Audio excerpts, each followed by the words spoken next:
Hello everyone and welcome to the newest episode of our Rebuilding Newcastle series. Today is a huge match against Manchester United, fourth against third, only a few points between us, only a few points between both of us and the top of the table. Whoever wins this can proper class themselves as in the title race at the end of the season, and if we lose it, well, that could spell some real danger for our title push this season. Fingers crossed we don't lose.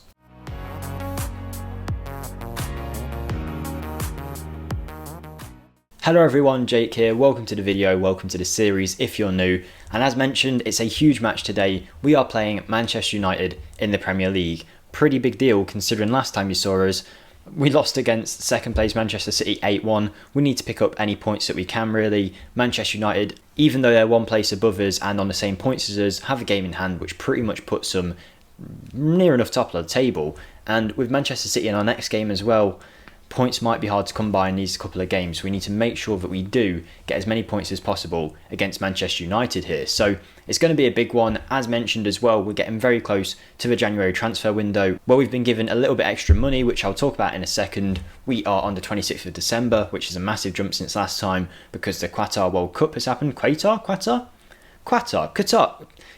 that's the one. The Qatar World Cup has happened since the last video, which means there's pretty much 2 months off in the Premier League with no games. We've had some friendlies, but yeah, we've been lacking some first team football for a while. This is our first game back since the World Cup. We've got a brand new World Cup winner in our squad, actually a World Cup trophy winner in terms of an individual award, so plenty to talk about. Enough said, let's get right into it. So if you do enjoy these videos, or if you do just want to help me out and be awesome, hit that like button. It shares the video out to as many people as possible, and it just means a lot to me too, considering there's been a few people leaving dislikes on the video recently, so the more likes we get, the better that ratio looks, the less I worry about the dislikes. But do let me know in the comments if there is anything you'd like me to improve in the videos. Let me know who you think is going to win the game, how we're doing in the league, or if not, I've done asking you guys what you had for breakfast, I've asked you guys what you had for dinner. Let me know what you had for lunch. Was it nothing? Did you have a cheese toasty? I don't know. It will help the algorithm. You guys are awesome. Subscribe if you haven't already. We're getting very close to 5,000 subscribers. Feel free to join the Discord, link down below. That's pretty much everything. I'm done plugging stuff. Don't you worry. Plug-in for today's episode is done. Plug-in? I don't like that word. Anyway, Newcastle, Manchester United. It's our Boxing Day match, one day after Christmas. I think the first place to look at will be our form since the last episode, which was a bit of a longer one. Don't expect a 30-minute episode again this time. But you saw us against Manchester City and Bayern Munich. Oh, Champions League, that's something to talk about. The Champions League group is done, and we have been drawn against our knockout team. But yeah, we'll get into that. We beat West Brom, we beat Roma away, a James Ward-Prowse 86th minute winner there, drew to Arsenal, but overall, as you can see, form has been very good, even beating Bayern Munich 4-0 at home, which really gave me more hope again about the season. Jamal Musiala did get sent off, and then we scored 4, but we'll forget about that. We won 4-0 against Bayern. It's fine. Vlahovic finally getting back on the score sheet after a worrying period of not really doing much. He's starting to score again now, which I definitely like because we did need some goals from him. And then as you can see, it's been pretty much a few friendlies. We won a friendly cup. Get in. I don't play the friendlies. I simulate and let the assistant manager take over. Apparently Badashile scored a hat-trick, including a penalty. I don't know what went on against Celtic there, but awesome. Yeah, form's been very good, and that is leading us up to the end of December here, where if we can just get through these 2 games against Man U and Man City with 3 or 4 points, I'd be happy with that. Haaland is apparently a doubt. Oh, that's very lucky. Apparently Fernandes is out of this game too. Hopefully they got injured at the World Cup. That sounds really horrible. Hopefully they got injured. But hopefully they did. I don't want them to beat us. I want to win the league this season and get as far as possible in the Champions League. And that looks possible because we did, after beating Bayern, top the group on goal difference, I believe, in the Champions League, or maybe by 1 point. Either way, it gave us a fairly easy draw. And we got put against Nice from the French division. They're 5th in the league. Not a bad club at all, but they're a club that I hope we can get past across the course of 2 legs, put us into a quarter-final, and then anything can happen from there. In the Champions League in general, there are some, I don't want to say bad teams left in it, but some teams I definitely take in the quarter-final and think, yeah, we can get past them. Bilbao, Benfica, either one of them, I think we could beat them. Feyenoord, Milan, either one of them, I think we could beat them. As good as these teams are, it definitely feels like a Europa League knockout stage so far.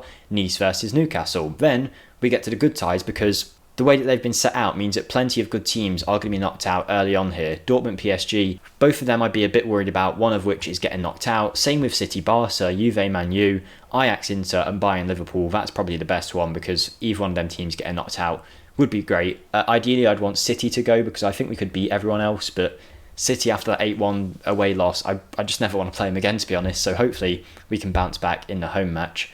But yeah, we're playing Man U. Champions League's looking good. I'm still hoping that we can win the league this season, or at least get very close, and then potentially push as far as possible in the Champions League. I've said that the series will end when we win it. Maybe that'll be this season. Who knows? We don't know how things are going to go. But I'm still very much planning for the future because we have £60 million to spend. We have signed a youngster. We'll talk about him next time. But £60 million to spend when the January transfer window comes about. I'm definitely going to use that to my advantage. There's no point waiting around. FFP is all good right now. So we're going to spend. We're going to see who we can bring in. See if we can improve the team in any area. We are Newcastle, of course. We have the money to spend. We've got to go for it. And that is pretty much that. In terms of who's been playing well, like I said, Vlahovic is back playing awesome. Badashile apparently scored a hat-trick recently. We are starting to get some interest in some of our younger players. For example, Badashile has interest. Nyanzu also doing well this year. But Rafinha have interest as well. I wasn't going to talk about that. But what I want to talk about is the World Cup and our new World Cup Golden Glove holder, Dominik Livakovic, whose Croatian team went to win the World Cup. They proved themselves against England, grinding out to a 0-0. They beat Mexico quite comfortably with Rebic getting a hat-trick. They then beat Uruguay 2-0. They beat France. And then Kramaric, the ex-Leicester player, helped beat Germany in the final with a 3-1 win. And Livakovic won the Golden Glove. As well, another thing to note is England did fairly well, I think, getting to the quarters or the semis. James Ward-Prowse was up there for midfielder of the tournament, got in team of the tournament. And I just actually want to talk for a second about James Ward-Prowse. Some of my FM Scout people that I work with reckon that James Ward-Prowse's girlfriend or mum might have made these attributes because he is genuinely like David Beckham-esque in terms of his attributes. I always knew they were good, but it's when you just stop there and think, hold on, 2020, 18, 17, 18, like they've really put this guy on a high-end bracket. I'm not saying he doesn't deserve to be there, but it's very, very good, them attributes for James Ward-Prowse. Very happy that he is part of our side.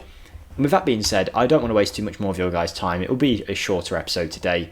And we're going to get straight in to this match against Manchester United. I haven't picked my team, so you guys are going to do it with me. I don't know who's fit after the World Cup, but hopefully we'll have most of our main 11. Who have we got? Mukiele, Livakovic, perfect. Nyanzu, Badashile, Grimaldo. Sorry, Grimaldo, but Windle has done nothing to make me not want to play him in a team. He scored another goal recently as well. He has been a revelation at left back for a player that I basically signed as a stopgap until I could spend big money in January on a left back. Maybe I don't need that anymore. We've got Basuma, Weigl and Ward-Prowse in the midfield. Weigl is one of the few players I'm thinking, I like you, but I might replace you with someone way better if we have the money. We've then got Rafinha, St. Maximan and Vlahovic as that forward line, although I think if I was picking, we're going to have Thuram up front there on that left-hand side. I think that'd be very useful for us. Richard Crockard, we should talk about him. I've been using him every now and then, probably to the annoyance of Marcus Edwards, who would be wishing he could play. But when I get the chance to bring Crockard on, I bring him on. As you can see, he's played 5 substitute appearances for the club, scored 2 goals. He's scoring. He is scoring goals for us. And I think in our last competitive game, I don't know where it is, was it the Champions League group? Yeah, he scored against Bayern Munich, which is great for him. Yeah, he's just doing well. That's all I really wanted to say. Richard Crockard, I still have to be careful with his name. Looks like he could potentially be a real star for the future at Newcastle, should this save go on for a fair long distance. But we're off against Man U. Hopefully it won't be an 8-1 embarrassment. I've really enjoyed some of the matches we've had on Newcastle, on the Newcastle series this year on camera. They've been pretty entertaining, I would say. And we started off with a few like basic drawy kind of games, and now we're getting into when we, I just want to show you guys when we play the big teams, because that's the real test. And that seems to be when we get some great videos. The next time you see us, we'll be in the Champions League, and I'll probably focus on that for the majority of the rest of Season 2 of Newcastle Rebuild. I think the Champions League is the main goal, and that's what we should be looking at. But we're 10 minutes into the game here. Nothing much has happened. As I say that, Manchester United get a highlight just as I adjust my match speed. Let's go, Man U. What have you got? McTominay to Pogba. McTominay still getting a game for Manchester United. He's playing it back to Maguire, Wan-Bissaka.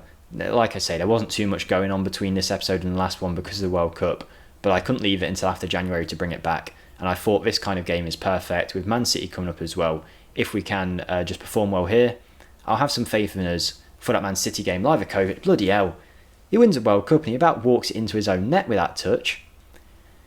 Football Manager really does have a way to drive you insane. Oh sorry, I forgot that they've got Mbappe. Here I am getting excited because Bruno Fernandes isn't playing. Then I look and they've got Ronaldo and Mbappe on either wing with Rashford up front. Yeah, okay, so the reason we saw that highlight was literally because of a Livakovic almost own goal. If we just change this here from latest scores to Man U formation, what kind of team they got? Asensio, Rashford, Mbappe, Ronaldo, McTominay, Pogba, Gosens, Varane, Maguire, Wan-Bissaka, De Gea. Not a bad 11 for Man U there. You can see why they're pretty much near the top of the league. But so far so good if it wasn't for Livakovic going on a little dribble behind his goal line. Nothing much is happening though. XG wise it's leaning our way, but not by much. Possession leaning our way. We're just waiting for that big chance where we do something. And who knows, maybe this is it. We're building out from the back with our ball playing centre back Nyanzu, doing his job perfectly there. Finds Rafinha, someone that I'm sure Man U fans would be happy to have in their team in real life. Livakovic to Badiashile to Ward-Prowse. We're getting some space. Thuram, we've got to look for Vlahovic. He's in good form at the minute. When he's in that box, he's became a threat again. Windle with a great ball in. Pogba heads away. Mbappe's pace on the break. That's worrying, but it looks like Livakovic is going to sweep up. And this highlight's going to continue. I don't know what we're about to see. Are we about to see a mistake that leads to a Man U goal? Or have we got some good attacking oomph through Ward-Prowse in the middle? Thuram on the left-hand side. Cuts inside just as we want him to. Vlahovic, I talked about being dangerous. What a finish by Dusan Vlahovic. Thuram coming in perfectly as that inside forward. Saw Vlahovic in space, but he had no right really to bring that down and smash it in with his left foot. Ward-Prowse again in a lot of space there. Too much space really from that Man U's point of view, but we'll definitely take it. It's a great touchdown. A brilliant finish. De Gea dives a complete wrong way, but he is in great form again. And I will say that because there was a period where I was a bit worried. He started off really well in that first game, and after that, a few games he played well. Then for a couple of months, he probably only scored 1, maybe 2. He was having good games though, assisting and being a great striker. He just wasn't getting the goals, which realistically we paid the money for. So I'm happy that he is picking up some now, as McTominay nearly puts it in our top left corner. I'll happily see no more highlights because it currently puts us only 3 points away from the top of the league, with Manchester City to play next. If we can win that, all of a sudden we're looking very good to go towards the top of the league table. We just need to make sure we're in good form for that Man City match to fight any demons that we had after the last episode, where, you know, I would not have blamed the Newcastle board if they decided to sack me after spending £200 million and losing 8-1 to Manchester City. Okay, yeah, we're doing very well. I'm going to say that to the boys as well. Very happy with the performance, plenty of shots taken. Like I say, I'd be very happy if we didn't see any more highlights in this game, just so we can take the win. But we do have one with Ward-Prowse, just as I was about to make some substitutions. Nyanzu, oh, it's gone in. All right, it's gone in. My reaction was a bit dodgy then, because when Nyanzu took the header, I just saw behind the camera De Gea get his hands to it, and I thought, well, good save. It was a close one. I didn't realise De Gea had done that. He just pushed it into his net. To be fair, it was very powerful. Yeah, brilliant. 2-0 up. I didn't really expect such a dominant win so far. Not just, I know 2-0 isn't super amazing, but Man U haven't really shown any signs of scoring at all. They've had no real chances. If we can make it 4-0 again like we did Bayern Munich, that would be very impressive. Vlahovic to Weigl, Weigl back to Vlahovic. Vlahovic and Weigl combining well there. Weigl trying to show me that I shouldn't be replacing him, because that was exactly what I want him to do more often. It just doesn't happen often enough. I'll tell you what though, he does decide to turn up on camera. Oof, Nyanzu coming close, hitting the crossbar with a header, piling on the pressure now. We just need to finish it off. So, Thuram getting tired, Maximan comes on, Rafinha getting tired. Oh, who do we bring on here? Rafinha's not tired, Rafinha can stay on. Bissouma, maybe you can come off. You're not really doing too much in this game. Gilmour has been really good recently. We'll go for that. We'll see if we need the other sub later on. I'm hoping them two players are still quality enough that we don't really lack in terms of starting to play worse, not play as good. We will put Willock on that right wing. Why not? I'm sure that'll work out fine, right? Man U can't score 2 in 12 minutes. Asensio, Nyanzu heads it away, powers it away. No one's going towards the ball. Actually, no, they are. They're just behind my camera. Wan-Bissaka on the ball now for Manchester United. As long as they don't score here, I'd be very happy. If they score now, I'll start to worry. Jadon Sancho, he's in. Livakovic, an amazing goalie, picks the ball up comfortably. Never even looked in doubt. Oh, wait, hold on, I won't speak because Ward-Prowse has another delivery which he is so effective at, and Nyanzu again hitting the woodwork. He could have had a hat-trick today if things had gone a little bit differently. Ward-Prowse being that David Beckham kind of player for us, just an absolute set-piece god. Is he about to step up again? I think he might have a free kick. James Ward-Prowse, Liverpool getting a goal against Aston Villa late on there is slightly annoying. Ward-Prowse hits the post. The third time we hit the woodwork in this game. It could be 5-0 right now. Just unfortunately it's not. Yeah, I was just going to say, no, hold on. Every time I try and say something, Ward-Prowse decides he's going to whip out his bloody boot again and put it in. Stop Ward-Prowse. As much as I like it, I want to speak. I think we're getting near the end of the game. I'm just going to say to the people who in the comments were saying, oh, you should have changed your formation, changed your tactics against Manchester City. You're not wrong. Any normal Football Manager player would do. It's just not how I play Football Manager. I just want to have my tactic, have my way of playing, and we build around it. If it fails some games, it fails. We sign new players to play them positions. If the tactic isn't disastrous, which this tactic isn't, because most of the time it's going well, I'm fine with it. I'm not going to be too bothered. Badashile with a great challenge there. So as much as the 8-1 loss was annoying, it's definitely just a random blip in the season that I shouldn't worry about too much. I shouldn't start changing the tactic completely because it was just one thing that happened. As many people said, it's one of them FM things where it just happens some games and that's it. Julian Weigl, we're not selling him, we're not replacing him. Bloody hell, I thought Manchester United were going to score there after that Badashile tackle, but we counter-attacked, played it perfectly, came to Weigl and he just tucked it away in the corner. Vlahovic with some great upholding striker play, played it back into Ward-Prowse to Maximan. Weigl, one touch, rifled it into the back of the net, way more powerful than I thought.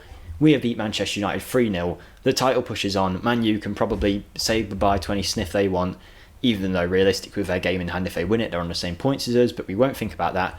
We'll just think that we've completely demoralised them. Mbappe's going to leave now. Their season's over. Their season's over. No, Liverpool did win 2-0 in the end, which keeps them top of the league. Chelsea winning 2-0 as well. They're nowhere near us, really. I mean, this top four is definitely the top four. There's no one else really around us that can challenge. Fulham doing quite well. Tottenham all the way down in 14th.